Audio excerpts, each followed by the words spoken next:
An episode of Family Guy where they kill off Brian? I'm sold.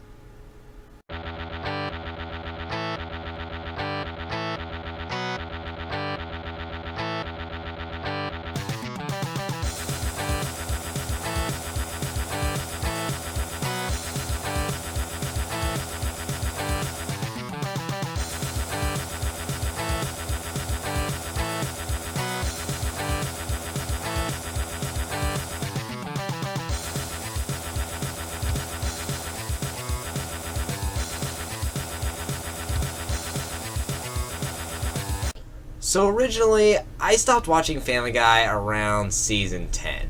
I can't remember why, but one day I just stopped caring about it. Now because of this, I wasn't aware that they killed Brian in season 12. Do you have any idea how excited I was when I found out that they finally put an end to the miserable pile of lost talent? I had to change my pants a couple times.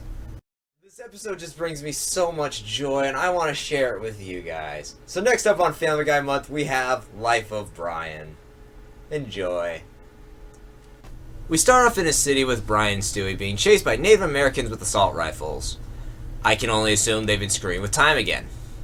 Brian and Stewie get away and we get a pretty good joke. Crap, they got away. Better call the boss. Damn, I'm not getting a smoke signal here. And then they ruin it. Brian and Stewie wash ashore and spill exposition. Back to 17th century Jamestown, and you gave guns to the Indians, and now they're running everything. I said I messed up, all right? Called it! Wait. Stewie did this?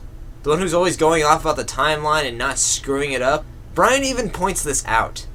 I mean, you're the one who's always saying never alter the past. Oh, come on, Brian, let's be honest. I frequently alter the past. Stewie, don't make me hate you two. We get our first cutaway and it's about religion! Yay! I guess I shouldn't be surprised. And I'm not. Brian and Stewie take a look at the world and we get 3 cutaways in under 20 seconds, and yes, they're all stereotypes. It turns out the return pad was broken in the escapes and is completely unusable. Stewie says that their only hope is to find the Stewie of that universe and hope he has a time machine. Then we get yet another cutaway and again, it's a stereotype. That makes 5 cutaways in less than 3 minutes. You're not making this easy for me, are you, Family Guy? We get to the Griffin's teepee, and then we just get more of the same stereotyping, from Girl Scout corn to the I Love Liquor show. The time machine is made of wood for Neptune's sake.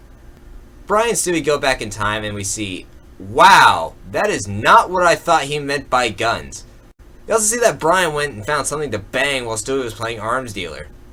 Brian, do we need to have another intervention? Stewie just walks up and takes the guns back, and then they go home. That's it. Hey, what are you gonna do with all those guns? I don't know, sell them to some messed up kid? Okay, I'm a firm believer in the idea that everything has the potential to be funny, but that was just unpleasant.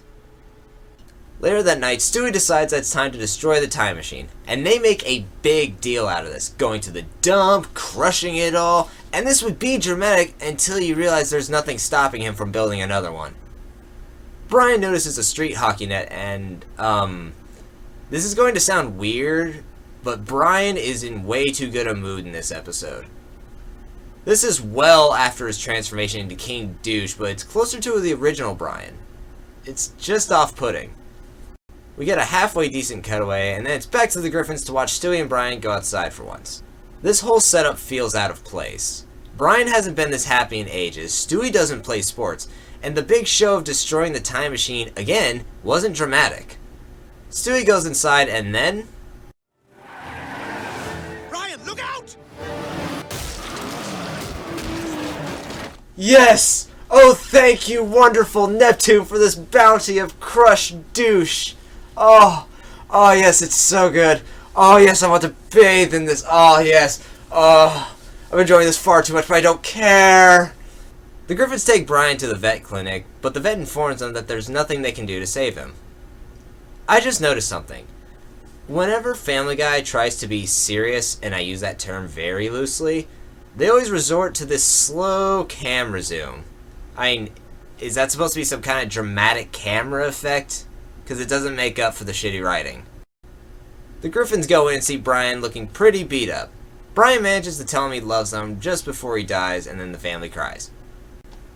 Alright, point to the show. They managed to do this whole scene without a cutaway or a Meg joke. Good for you. Well, I guess that about wraps it up for today, and that was really refreshing and...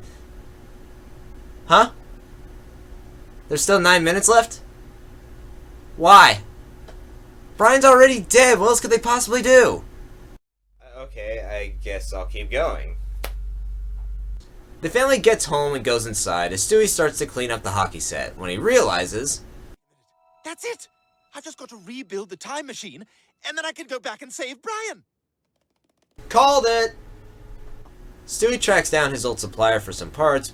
Capacitors? Sorry, there's no way to get those anymore. What do you mean? You've gotten them for me before? I know, but the one guy who made those drew a doodle of Mohammed, so he's not around anymore. Whatever, just keep going. Topical humor, ha ha ha. Stewie exclaims that without the parts, he can't bring Brian back, so he's gone for good. You know, they're hammering in this Brian being dead thing pretty hard. Now I get it, you just killed off a main character, that's a big deal. But you've done this before. You've killed off plenty of characters, and none of them were this flashy or ridiculous. If you wanted to keep it simple and actually erase him from the show, you could have had, like, some time malfunction with the time machine, and then, like, his being is erased from existence, like, all throughout history. That could have worked. This just seems very counterintuitive, complicated, and I've got a really bad feeling about it. We cut to Brian's funeral, and it seems that they couldn't be serious anymore because it's mostly jokes. Jo gets smacked by a woman with her purse, and Peter runs through your basic list of soap opera funeral cliches. But we do get the best Adam West joke ever. Thank you, everyone, for coming today. None of you people came to my funeral. We get a single eulogy from Peter, and oh hey look, they're using that slow zoom again! We get a shot of everyone crying except Quagmire, who don't give a fuck. And then they put Brian in the ground. Okay, am I done now?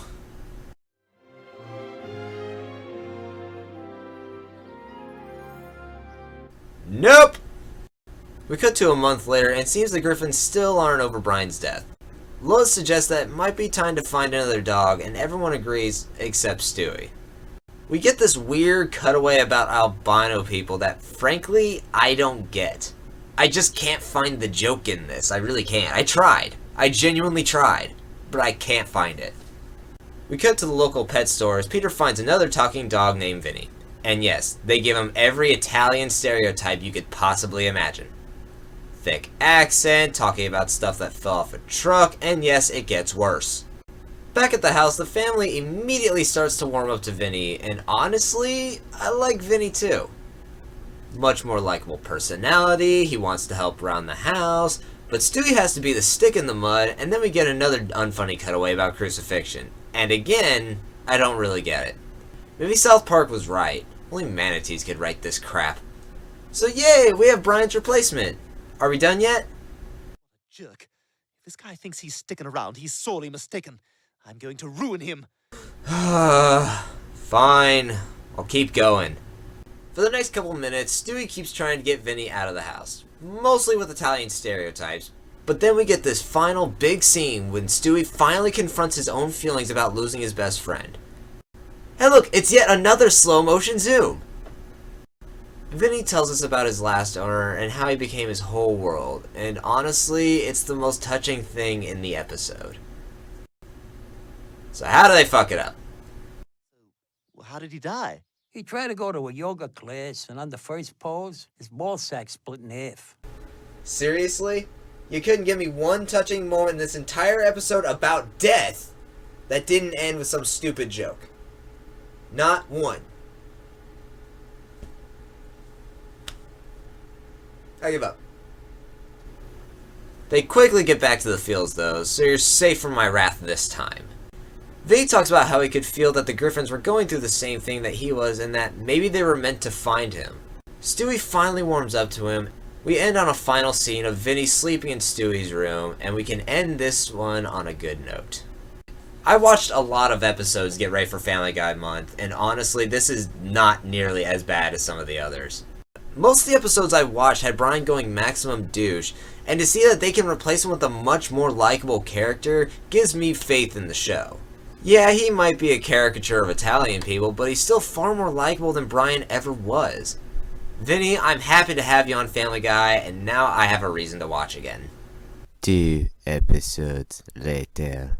Fuck you, Family Guy!